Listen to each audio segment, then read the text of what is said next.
Hello friends, welcome to MM law classes. आज के इस वीडियो में हम डिस्कस करेंगे इंडियन एविडेंस एक्ट की सेक्शन 10 को। सेक्शन 10 को हम डिस्कस करेंगे इस वीडियो में। 10 से पहले की जो इंडियन एविडेंस एक्ट की वीडियोज है वो अपलोडेड है इस चैनल की प्लेलिस्ट पर, एविडेंस एक्ट की प्लेलिस्ट पर। आप चाहे तो उन्हें देख सकते हैं चैनल को सब्सक्राइब करके। आईपीसी पूरी की पूरी अपलोडेड है, पूरी सेक्शन 1 से लेके सेक्शन 511 तक अपलोडेड है, डिस्कस की हुई है और आप उसको भी देख सकते हैं। आज की वीडियो में हम डिस्कस करेंगे इंडियन एविडेंस एक्ट 1872 की सेक्शन 10 को। सेक्शन 10 चैप्टर 2 में है। चैप्टर 2 में सेक्शन 5 से लेकर सेक्शन 55 तक दी गई है। ठीक है, पूरा चैप्टर रेलिवेंसी ऑफ फैक्ट के बारे में है, तथ्यों की सुसंगता के बारे में है। सेक्शन 5 जब पढ़ी सबसे पहले इस चैप्टर की, तो उसमें बताया गया कि केवल कोर्ट में दो ही चीजों का एविडेंस दिया जा सकता है, रेलिवेंट फैक्ट का और फैक्ट इन इशू का। विवादक तथ्य और सुसंगत तथ्य का ही एविडेंस दिया जा सकेगा, बाकी और किसी भी चीज का एविडेंस कोर्ट में नहीं दिया जा सकेगा।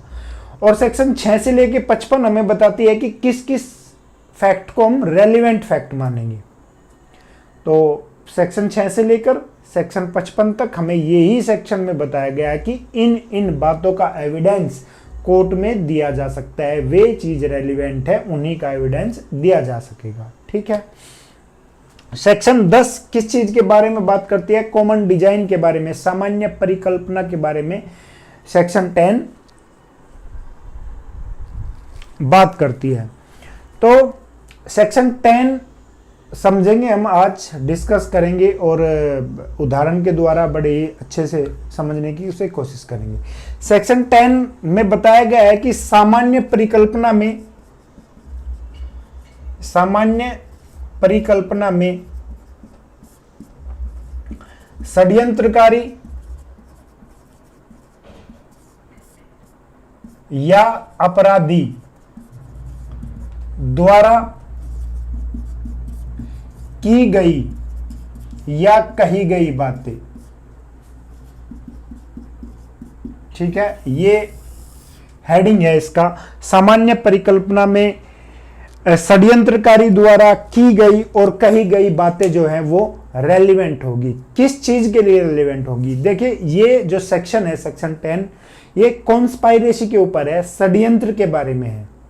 ठीक है, जो हमने पढ़ा था 120A आईपीसी में, 120A आईपीसी में हमने पढ़ा था षड्यंत्र के बारे में। षड्यंत्र किसको कहेंगे, कैसे कहेंगे? ठीक है, तो जाहिर सी बात है, दो या दो से ज्यादा व्यक्ति होगी, कोई एक व्यक्ति षड्यंत्र नहीं कर सकता। तो ये भी सेक्शन षड्यंत्र पर ही, षड्यंत्र के ही बारे में बताई गई है, सेक्शन 10 इंडियन एविडेंस एक्ट की। तो इस सेक्शन का है कि सामान्य परिकल्पना में षड्यंत्रकारी या जो अपराधी है, अपराधी यहां एक से ज्यादा ही होगा तभी षड्यंत्र हो सकता है, तो उस षड्यंत्रकारी या अपराधी के द्वारा की गई या कही गई जो बातें हैं वो किसके लिए रेलिवेंट होगी, ये समझ लेते हैं। रेलिवेंट होगी कि उस षड्यंत्र का अस्तित्व था उसके लिए, वो षड्यंत्र था उसके लिए, और जो लोग उससे जुड़े हैं वे उनके पक्षकार है उसके लिए। दो चीजें हैं, एग्जाम्पल जब लेंगे तब ये क्लियर हो जाएगी। तो ये एजेंसी के सिद्धांत के ऊपर है। अभिकरण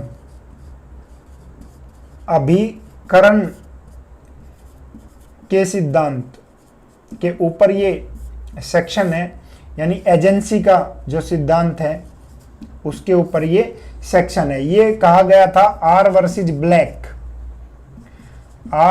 ब्लैक एक केस, इंग्लिश केस था। इसमें बताया गया था कि जो सेक्शन 10 है इंडियन एविडेंस की, वो एजेंसी के सिद्धांत पर काम करती है, अभिकरण के सिद्धांत पर काम करती है। और भारत में भी शार्दुल बनाम महाराष्ट्र राज्य में सुप्रीम कोर्ट ने कहा था कि ये सिद्धांत यहां भी लागू होता है, इंडिया में भी। ठीक है, तो अभिकरण का जो सिद्धांत है वो सेक्शन 10 में है, ये याद रखना है। किस केस में कहा गया था? आर वर्सेस ब्लैक में। भारत में कब माना गया? शार्दुल वर्सेस महाराष्ट्र वाद में सुप्रीम कोर्ट ने कहा कि ये इंडिया में भी लागू होता है। अब इस सेक्शन को समझते हैं है क्या। जब कोई षड्यंत्र करता है, एक या एक से ज्यादा व्यक्ति जब षड्यंत्र करते हैं किसी अपराध को करने के लिए। तो जब एक व्यक्ति के मन में ये बात आ गई कि भाई वो अपराध करना है, तो उसको सामान्य आशय जब उनका होगा, एक व्यक्ति के आ गई मन में, तो उसके बाद जो भी चीजें वो सामान्य आशय के लिए करेंगे या कहेंगे, वो चीजें सारी रेलिवेंट होगी। किसके लिए? कि हाँ, उस षड्यंत्र का अस्तित्व है उसके लिए, या वो षड्यंत्रकारी जिन जिन से बातें हुई जो कही गई है वो चीज वो उनके पक्षकार थे, यानी उनके पक्षकार थे, उससे संबंधित थे, उस षड्यंत्र से, वो चीज उसके लिए रेलिवेंट होगी और वो षड्यंत्र अस्तित्व में था इसके लिए। यही सेक्शन है 10। अब इसको एक एग्जांपल के द्वारा समझते हैं। जैसे एक लड़की है बी और ए इसका बॉयफ्रेंड है बी का। एक लड़का है, बी एक लड़की है, इन दोनों ये गर्लफ्रेंड और बॉयफ्रेंड है। बी की शादी इसके घर वालों ने सी से कर दी, ए से नहीं हुई। ठीक है, ए से ना होकर इसकी शादी बी से हो जाती, सी से हो जाती है बी की। तो जब ये ससुराल जाती है अपनी, तो वहां जब कुछ दिन गुजार लेती है, उसके बाद ए से इसका संपर्क हुआ, मान लीजिए फोन पर हुआ या पत्रों के द्वारा हुआ या एसएमएस के द्वारा, किसी के तरीके से भी हुआ, तो बी कहती है ए को कि भाई मैं यहाँ बहुत परेशान हूं, मुझे तुम्हारी बहुत याद आती है।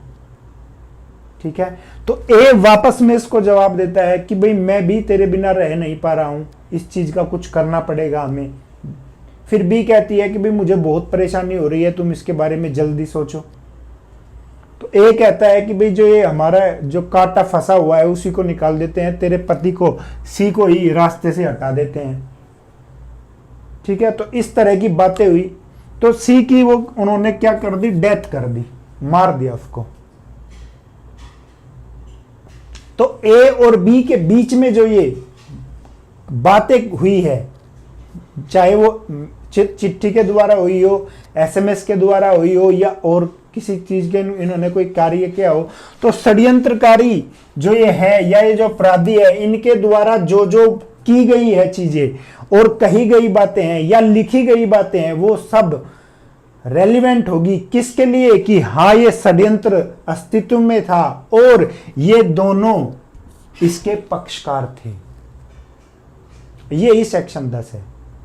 और ये केस है मिर्जा अकबर बनाम स्टेट, और इस लड़की का नाम था मेहर ताज इस लड़की का नाम था।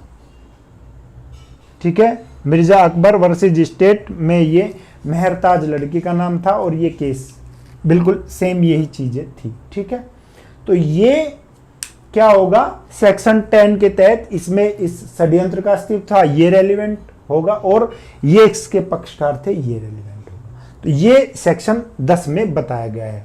अब उनमें जरूरी नहीं है कि एक्ट एक ही स्थान पर हुआ हो, एक ही समय पर हुआ हो।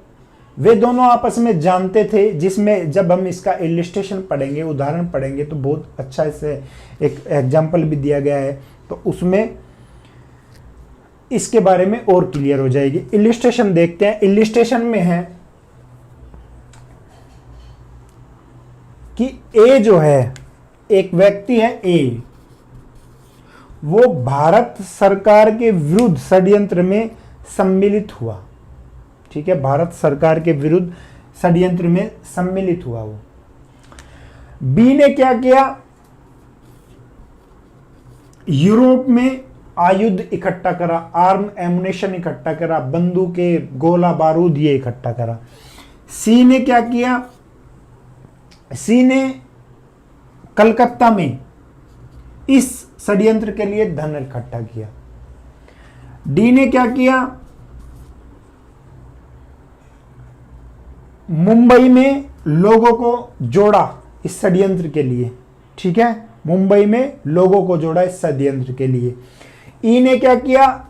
इसी के लिए एक लेख प्रकाशित किया, इसी षड्यंत्र के बारे में। सी ने जो धन इकट्ठा किया था, इसने जो धन इकट्ठा किया था, वो धन एफ ने एफ एक व्यक्ति है, उसने जी जो कि कहीं और है, काबुल में है, मान लिया जाए अफगानिस्तान में, काबुल ही दिया है इन्होंने, काबुल में है, उसको भिजवाया। ठीक है। एच द्वारा एक व्यक्ति एच के द्वारा ये पूरा वृत्तांत लिखा गया कि भाई वो इसको कर रहा है, वो धन इकट्ठा करेगा, यहाँ ये चीजें करेगा, वो एफ जो है इसको धन भिजवाएगा जो इसने इकट्ठा किया। तो उसने एक लिखित में कहीं लिख रखा है। ठीक है, पूरा वृत्तांत है, पूरा ब्यौरा है इस चीज का, ये चीजें हैं। तो ये चीजें सुसंगत होगी किसके बारे में कि ये षड्यंत्र है, इसका अस्तित्व है, पहली चीज ये, और ये पक्षकार है, इसका ए इस षड्यंत्र का पक्षकार है। तो इनके बारे में ये कही गई और इनके द्वारा की गई या कही गई ये बातें रेलिवेंट मानी जाएगी। किसके लिए? एक तो इस षड्यंत्र का अस्तित्व है यानी षड्यंत्र है, और दूसरा किसके लिए कि ये पक्षकार है इसके षड्यंत्र के, चाहे वो अलग अलग टाइम पर हो, अलग अलग स्थान पर हो, और चाहे ये एक दूसरे के परिचित हो या ना हो। ठीक है। अब इसमें एक चीज और आती है कि हो सकता है एक को पहले जानकारी नहीं थी, बाद में उसको जानकारी हुई षड्यंत्र के बारे में, वो बाद में सम्मिलित हुआ हो। तो हाँ, यदि वो बाद में सम्मिलित हुआ हो तो भी वो उसका पक्षकार माना जाएगा। ठीक है। या पहले वो था बाद में हट गया हो, मान लीजिए पहले वो था षड्यंत्र में शामिल, बाद में हट गया हो, तो भी उसको षड्यंत्र का पक्षकार माना जाएगा। तो ये एक सेक्शन है हमारी, सेक्शन 10। तो सामान्य परिकल्पना में षड्यंत्रकारी या अपराधी द्वारा कही गई या की गई जो बातें हैं, जब उनके मन में वो विचार आया, किसी एक के भी मन में, और उस सामान्य आशय को, कॉमन इंटेंशन को पूरा करने के लिए उसके बाद जो जो चीजें की गई है और कही गई है वो इसके लिए रेलिवेंट होगी। दो चीजें बताई है, अस्तित्व के लिए और पक्षकार के लिए। यही सेक्शन 10 है। मुझे लगता है ये बिल्कुल आपके अच्छे से डिस्कस हुई होगी। यदि ये वीडियो आपको पसंद आया तो जरूर आप इसको लाइक करें, इस चैनल को प्लीज सब्सक्राइब करें, शेयर करें वीडियो को, और आपका वीडियो देखने के लिए बहुत बहुत धन्यवाद। Thank you very much.